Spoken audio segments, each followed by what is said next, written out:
Halo semuanya, kami dari kelompok 55 akan mempresentasikan tentang program kerja kami yang berjudul Pengembangan Teknologi dan Pengembangan Desa.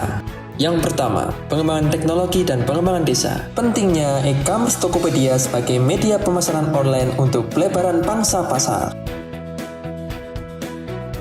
E-commerce atau disebut juga perdagangan elektronik merupakan aktivitas yang berkaitan dengan pembelian, penjualan, pemasaran barang ataupun jasa dengan memanfaatkan sistem elektronik seperti internet ataupun jaringan komputer. Tokopedia adalah salah satu perusahaan jual beli berbasis digital terbesar di Indonesia yang memungkinkan penjual untuk membuka tokonya dan melakukan penjualan dengan mudah tanpa harus memikirkan sewa toko dan bayar gaji pegawai. Mengedepankan keamanan transaksi, Tokopedia menawarkan sebuah pengalaman jual beli online yang aman, mudah, dan nyaman untuk membantu para kelompok bergerak di bidang usaha pertanian, perikanan, peternakan, perdagangan, jasa, industri rumah tangga, UMKM mikro, kecil, dan menengah, dan para komunitas pendaur ulang menciptakan pasar baru melalui pasar online di Tokopedia. Yang kedua, pengembangan teknologi dan pengembangan desa, yaitu pentingnya akuntansi koperasi untuk pemilihan koperasi yang baik. Koperasi pada umumnya diharapkan mampu memajukan kesejahteraan anggota dan masyarakat. Peran koperasi di Indonesia sangatlah penting yang harus dipelihara agar dapat berkembang membantu pemerintah untuk memerangi kemiskinan dan menyediakan lapangan kerja. Kesehatan koperasi juga penting agar anggota tetap percaya terhadap koperasi tersebut. Kesehatan koperasi dapat dilihat dari penyusunan laporan keuangan yang dilakukan dari proses akuntansi koperasi. Laporan keuangan koperasi dibuat untuk memberikan informasi keuangan pada pihak internal dan eksternal. Aspek permodalan, kualitas aktivitas produktif, manajemen, efisiensi, dan likuiditas akan diukur dan dilihat skornya. Yang ketiga, pengembangan teknologi dan pengembangan desa, yaitu pentingnya pendaftaran tanah untuk kepastian hukum. Berdasarkan pasal 1 angka 1 PP nomor 24 tahun 1997 tentang pendaftaran tanah adalah rangkaian kegiatan yang dilakukan oleh pemerintah secara terus-menerus, berkesinambungan, dan teratur, meliputi pengumpulan, pengelolaan, pembukuan, dan penyajian serta pemeliharaan data fisik dan data yuridis dalam bentuk peta dan daftar mengenai bidang-bidang tanah dan satu satuan rumah susun, termasuk pemberian surat dan tanda bukti haknya bagi bidang-bidang tanah yang sudah ada haknya dan hak milik atas satuan rumah susun, serta hak-hak tertentu yang membebaninya. Objek pendaftaran tanah. Yang pertama, bidang-bidang tanah yang dipunyai dengan hak milik, hak usaha, hak guna bangunan, dan hak pakai. Kedua, tanah hak pengelolaan. Yang ketiga, tanah wakaf. Yang keempat, hak milik atas satuan rumah susun. Yang kelima, hak tanggungan. Yang terakhir, tanah negara.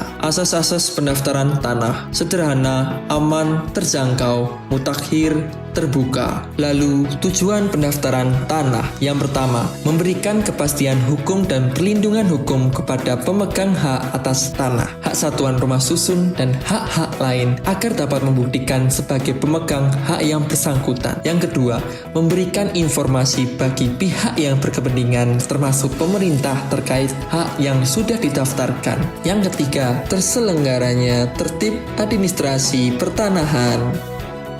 Yang keempat, pengembangan teknologi dan pengembangan desa, yaitu ekonomi kreatif tentang kerajinan berbahan dasar dari botol plastik bekas. Ekonomi kreatif adalah sebuah konsep di era ekonomi baru yang mengintensifkan informasi dan kreativitas dengan mengandalkan ide dan pengetahuan dari sumber daya manusia sebagai faktor produksi yang utama. Jenis sampah. Yang pertama, sampah organik adalah sampah yang dihasilkan dari bahan-bahan hayati yang dapat didegradasi oleh mikroba atau bersifat biodegradable. Sampah ini dengan mudah dapat diuraikan melalui proses alami. Yang kedua, sampah anorganik atau anorganik adalah sampah yang dihasilkan dari bahan-bahan non-hayati, baik berupa produk sintetik maupun hasil proses teknologi pengelolaan bahan tambang. Dampak sampah terhadap manusia dan lingkungan antara lain, yang pertama, penurunan kualitas kesehatan lokasi dan pengelolaan sampah yang kurang memadai. Yang kedua, penurunan kualitas lingkungan cairan rembesan sampah yang masuk ke dalam saluran drainase, saluran irigasi, atau sungai akan mencemari air yang ada.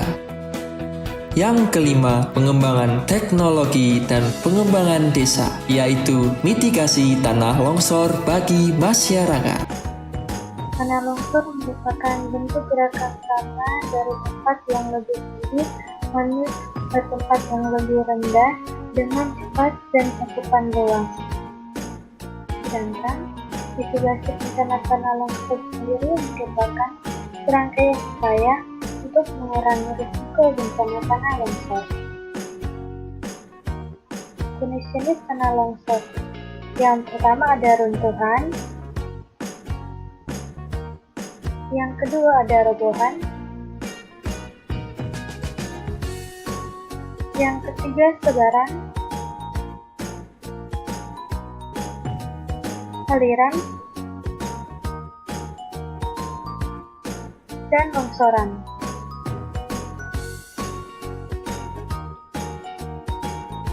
Tanda-tanda alam yang timbul ketika akan terjadi tanah longsor yaitu muncul retakan vertikal pada tebing, muncul air tanah secara tiba-tiba, air sumber sekitar tebing menjadi keruh, serta adanya longsoran batu-batu kecil. Berikut merupakan daerah yang rawan terjadi tanah longsor.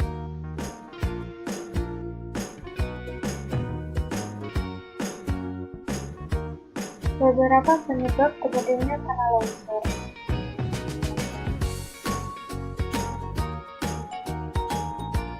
Korban jiwa, terganggunya aktivitas kepentingan, rusaknya berbagai infrastruktur, serta harta tanah kemudian merupakan dampak dari tanah longsor.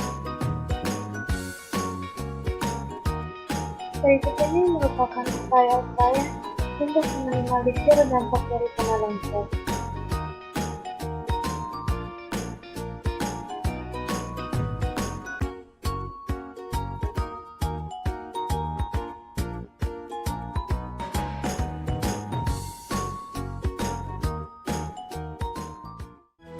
Yang keenam, pengembangan teknologi dan pengembangan desa, yaitu pentingnya penggunaan teknologi dalam pemasaran. Dampak terhadap pemasaran. Yang pertama, memudahkan pengumpulan data. Yang kedua, memudahkan proses analisis lanjut. Yang ketiga, menciptakan media sosial untuk melakukan riset pemasaran. Yang keempat, membantu pembuatan peran penelitian baru. Strategi pemasaran melalui media sosial. Yang pertama, menentukan target dan jenis media. Yang kedua, membuat konten yang seru dan kreatif. Yang ketiga, menjalin komunikasi efektif secara personal. Yang keempat, bersabar. Aplikasi jual beli online, yaitu Shopee, Tokopedia, Bukalapak, Lazada, Blibli.com. Yang ketujuh, pengembangan teknologi dan pengembangan desa, yaitu penyebaran informasi untuk mengantisipasi terjadinya bencana alam dan mengatasi berita hoax. Fungsi informasi. Yang pertama, untuk sumber berita. Yang kedua, untuk sumber pengetahuan baru. Yang ketiga, untuk memberikan kepastian. Yang keempat, untuk hiburan. Yang kelima, mensosialisasikan kebijakan. Yang keenam, untuk mempengaruhi masyarakat. Yang ketujuh, untuk dasar untuk menyampaikan opini. Langkah penyebaran informasi pada saat terjadinya bencana alam. Yang pertama, mencari tahu dan memastikan kebenaran informasi yang didapatkan. Yang kedua, apabila informasi yang diterima sudah diketahui kebenarannya, maka dapat disebarluaskan ke masyarakat. Yang ketiga, menggunakan media untuk menyebarkan informasi melalui media elektronik seperti handphone. Yang keempat, sedangkan media non-elektronik seperti kentungan. Yang kelima, media elektronik seperti handphone dapat digunakan sebagai media untuk menyebarkan informasi melalui grup WhatsApp dan Facebook. Yang terakhir, setelah semua masyarakat mendapatkan informasi, maka ikuti arahan dari kepala desa dan orang yang dipercaya untuk menuju ke arah aman. Kedelapan, pengembangan teknologi dan pengembangan desa, yaitu pentingnya penggunaan pembuatan konten destinasi wisata.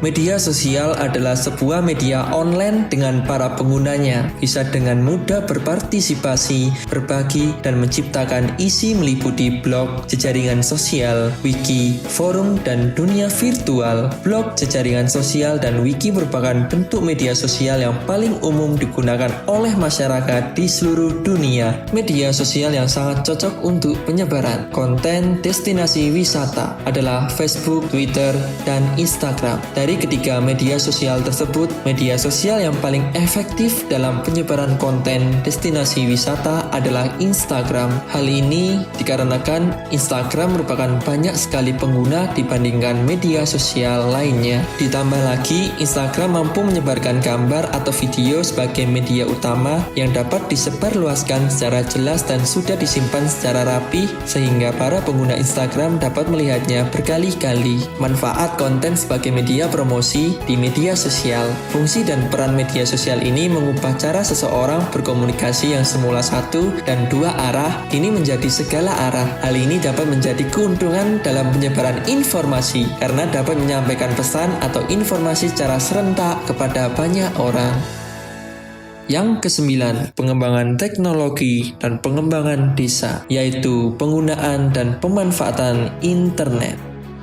Internet adalah sebuah jaringan yang menghubungkan komputer satu sama lain yang menggunakan standar sistem Global Transmission Control Protocol atau Internet Protocol Suite sebagai protokol pertukaran sehingga kita bisa saling berkomunikasi, berinteraksi, dan saling bertukar informasi meski dalam jarak yang jauh. Manfaat internet sebagai berikut. Yang pertama, sumber beragam wawasan ilmu dan pengetahuan. Yang kedua, mempermudah proses akademik. Yang ketiga, menghemat biaya dan waktu. Yang keempat, menjaga keamanan warga negara. Yang kelima, sangat efektif mensukseskan bisnis atau usaha. Yang keenam, memperluas ruang pertemanan. Yang ketujuh, media hiburan semua kalangan. Dampak yang disebabkan oleh internet. Yang pertama, negatif, yaitu sibuk dengan ponsel masing-masing, tersebarnya informasi palsu, penipuan, pornografi, menampilkan kekejaman. Lalu, dampak positif yang disebabkan oleh internet. Yang pertama, menambahkan wawasan dan pengetahuan. Yang kedua, menjadi media komunikasi. Yang ketiga, mudah melakukan transaksi dan bisnis. Oke, sekian presentasi program